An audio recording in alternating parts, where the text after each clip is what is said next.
The Christmas tree lights twinkled mockingly in our family room as my brother Daniel carved the ham with theatrical precision. He'd been holding court all evening, regaling everyone with stories from his first year as a resident physician at the local community hospital. My parents hung on his every word like he was delivering medical gospel. "And then the attending let me close the incision myself," Daniel said, his chest puffed with pride. "He said I have natural surgical instincts." I shifted uncomfortably in my chair, the swollen lymph nodes in my neck throbbing with each movement. For the past 3 months, I'd been dealing with increasingly severe symptoms: night sweats that left my sheets drenched, unexplained weight loss, and a persistent fatigue that made my job as a software engineer nearly impossible to maintain. "That's wonderful, sweetheart," my mother gushed, refilling Daniel's wine glass. "Dr. Peterson always said you'd make an excellent surgeon."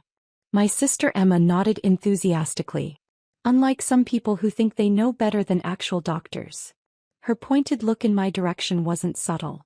That "some people" comment was about my recent attempts to discuss my symptoms with the family. 3 weeks ago, I tried to explain that I thought something was seriously wrong with my health. Daniel had immediately dismissed it as stress. My mother suggested I needed more sleep, and Emma had rolled her eyes about my hypochondria. "Speaking of medical drama," my father said, setting down his fork with exaggerated weariness, "Chloe, are we going to have another one of your health scares tonight? Because I'd really prefer to enjoy Christmas dinner without listening to your self-diagnosis." The familiar heat of humiliation crept up my neck. Last week, I'd finally gotten the courage to tell them about my appointment with an oncologist. The word oncologist had triggered an immediate family intervention about my attention-seeking behavior. "I'm not self-diagnosing anything," I said quietly. "I've been seeing actual doctors." Daniel laughed, the sound condescending in a way only a first-year resident could manage. "Let me guess. You Googled your symptoms and convinced yourself you have cancer? Chloe, I'm literally in medical school. Don't you think I'd notice if my sister actually had a serious illness?" "You're not even finished with your first year," I pointed out. "I know enough to recognize when someone is being dramatic," he shot back. "You've been claiming to be sick for months, but you look fine to me. A little tired maybe, but that's what happens when you stay up all night reading medical websites." My mother nodded sagely. "Dr. Martinez always says that medical students' families go through this phase. Everyone thinks they have whatever disease they're studying." "I'm not a medical student," I said. "And I'm not making this up." Emma leaned forward with fake concern. "Chloe, honey, we're worried about you. This obsession with being sick. It's not healthy. Maybe you should talk to someone. A therapist, not a doctor." The irony was suffocating. Here was my family, with one actual medical student among them, completely dismissing my genuine health concerns while treating Daniel's limited first-year knowledge like expert opinion. "I had blood work done," I said, my voice barely above a whisper. "And imaging studies." Daniel's expression shifted to professional skepticism. "What kind of imaging? Who ordered it? Because I can tell you right now, no legitimate doctor would order extensive testing based on vague symptoms." "Dr. Sarah Chin at University Medical Center," I replied. "She's an oncologist." My father slammed his hand on the table, making the wine glasses shake. "Enough. Stop pretending to have lymphoma, Chloe. This has gone too far." The outburst silenced the room. My father's face was red with anger, while my mother looked mortified by the disruption to their perfect Christmas dinner. "How dare you lie about having cancer?" my father continued, his voice echoing off the dining room walls. "Do you have any idea how insulting that is to people who actually suffer from serious illnesses?" Daniel nodded approvingly. "Dad's right. Claiming to have lymphoma is seriously messed up, Chloe. That's not just attention-seeking, it's borderline delusional." My mother's voice was shaky with emotion. Where did we go wrong? How did our daughter become someone who would fake cancer for attention? Emma reached over and squeezed my mother's hand supportively. "It's not your fault, Mom. Some people just crave drama. They'd rather be sick than deal with real life." The unanimous agreement was crushing. My entire family had decided that I was lying about having cancer, despite never asking to see my test results or speaking to my doctors. Daniel's minimal medical training had somehow made him the family expert, and his dismissal carried more weight than my actual medical consultations. "I brought copies of my lab results," I said desperately, reaching for my purse. I can show you. We don't want to see your fabricated medical documents, my father interrupted. This ends tonight, Chloe. Either you stop this ridiculous charade, or you can find somewhere else to spend your holidays. The ultimatum hung in the air like a death sentence. Build up. As I sat there absorbing my family's collective rejection, the doorbell rang. My mother frowned, checking her watch. Who could that be? We're not expecting anyone else. Daniel volunteered to answer the door, probably eager to escape the tension he'd helped create. We could hear him talking to someone in the foyer, his voice shifting from casual greeting to confused formality. Mom? Daniel called from the front door. There's someone here to see Chloe. She says she's a doctor. My heart stopped. Dr. Chin had mentioned she might have my biopsy results before the holiday, but I never expected her to deliver them personally on Christmas Day. Tell them we're having dinner, my father called back. Whatever it is can wait until after the holidays. But footsteps were already approaching the dining room, and I recognized the authoritative click of Dr. Chen's heels. She appeared in the doorway wearing her white coat over casual clothes, her expression serious in a way that made my stomach drop. I apologize for interrupting your Christmas dinner, Dr. Chen said, her voice carrying the weight of someone accustomed to delivering life-changing news. I'm Dr. Sarah Chin, Chief of Oncology at University Medical Center. I've been trying to reach Chloe about her test results, but when she didn't answer her phone, I became concerned. The title Chief of Oncology seemed to echo in the suddenly silent room. This wasn't some random doctor. This was the head of the entire cancer department at the region's top medical center. Daniel's face went pale as he processed what he was hearing. His first-year medical school knowledge suddenly seemed very small in the presence of an actual department head. I wanted to deliver Chloe's biopsy results personally, Dr. Chin continued, because the findings require immediate discussion about treatment options. My mother's wine glass slipped from her hand, shattering on the floor. Dr. Chin looked around the room, taking in the Christmas dinner setting and the shocked faces of my family. I take it from your expressions that Chloe hasn't been able to discuss her diagnosis with you? Diagnosis? Emma whispered. Dr. Chen's expression shifted to confusion as she looked at me. Chloe, didn't you tell your family about your condition? I specifically asked about your support system during our last appointment. My father found his voice first. Doctor, I think there's been some kind of mistake. Our daughter has been claiming to have medical issues, but we assumed she was exaggerating or lying, Daniel finished quietly, his face now ashen. Dr. Chen's expression hardened with professional disapproval. Mr. Sullivan, your daughter has been under my care for the past month. She was referred to me by her primary physician due to concerning symptoms and abnormal blood work. Are you telling me that you believed she was fabricating her illness? The silence that followed was deafening. Let me be very clear, Dr. Chin continued, her voice taking on the authority that came with decades of medical experience. Chloe has been experiencing classic symptoms of lymphoma for months. Her initial blood work showed severely elevated white cell counts, abnormal lymphocyte populations, and markers consistent with hematologic malignancy. Daniel looked like he might be sick. His dismissive confidence had completely evaporated in the face of an actual medical authority. Dr. Chin pulled a manila envelope from her coat. These are the results of her lymph node biopsy, which I performed personally last week. The pathology confirms our suspicions. She looked directly at me, her expression gentle but serious. Chloe, I'm sorry to have to tell you this way, but your biopsy shows aggressive B-cell lymphoma. The staging studies we completed yesterday indicate it's already spread to multiple organ systems. The words hit the room like physical blows. However, Dr. Chin continued, what's most concerning to me right now is learning that your family has been dismissing your symptoms as attention-seeking behavior.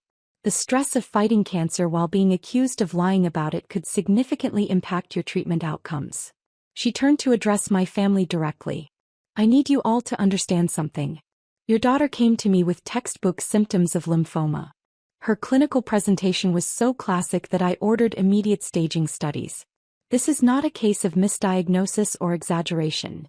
This is advanced cancer that requires aggressive treatment starting immediately. Revelation.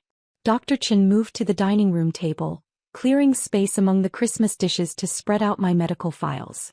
The casual family dinner setting suddenly felt surreal as she transformed our celebration into an impromptu medical consultation. "These are Chloe's initial lab results from 3 weeks ago," she said, pointing to the first set of papers.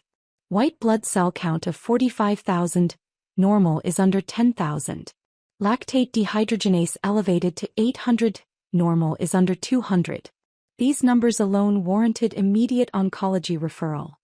Daniel leaned forward, his medical training finally kicking in as he processed the actual data. "Those numbers, that's serious pathology." "Extremely serious," Dr. Chen confirmed. "And these are her imaging studies." She pulled out large films and held them up to the dining room light. Multiple enlarged lymph nodes throughout her chest, abdomen, and pelvis. The largest mass is 12 centimeters, essentially the size of a grapefruit pressing against her lungs. My mother gasped audibly, finally understanding the physical reality of what I'd been experiencing. Dr. Chen continued with clinical precision. "The bone marrow biopsy shows 40% lymphoma cells. Her spleen is enlarged to 3 times normal size. This is stage 4 disease with B symptoms, the night sweats, weight loss, and fatigue she's been reporting." She looked directly at Daniel. "I understand you're a medical student. In your training, have you learned about the psychological impact of dismissing cancer patients' concerns?" Daniel's face crumpled. We studied the importance of believing patients, but I never thought, she's my sister. I thought I would know if." "You're a first-year medical student," Dr. Chen said firmly but not unkindly. "You don't yet have the experience to diagnose complex hematologic malignancies. But more importantly, you made the mistake of assuming family bias could substitute for medical evaluation." She pulled out another document. "This is Chloe's treatment plan. Given the aggressive nature of her lymphoma and the advanced stage, she needs to begin intensive chemotherapy immediately. We're looking at 6 months of R-CHOP therapy, followed by possible radiation or stem cell transplant depending on response." The medical terminology hung heavy in the room. This wasn't the vague medical drama my family had accused me of. This was a detailed treatment protocol for advanced cancer. "Furthermore," Dr. Chen continued, "I need to address the elephant in the room. Chloe's prognosis depends heavily on her support system. Patients who face cancer alone have significantly worse outcomes than those with family support. The stress of being disbelieved and dismissed during diagnosis can actually accelerate disease progression." She looked around the table at my stunned family members. "I've been treating cancer patients for 25 years. I've seen families rally together and I've seen families fall apart. What I've never seen is a family actively accusing a cancer patient of lying about their diagnosis." My father's voice was barely a whisper. "How could we have known? She seemed fine." "She seemed fine because she's been fighting to maintain normal function while dealing with a life-threatening illness," Dr. Chen replied sharply.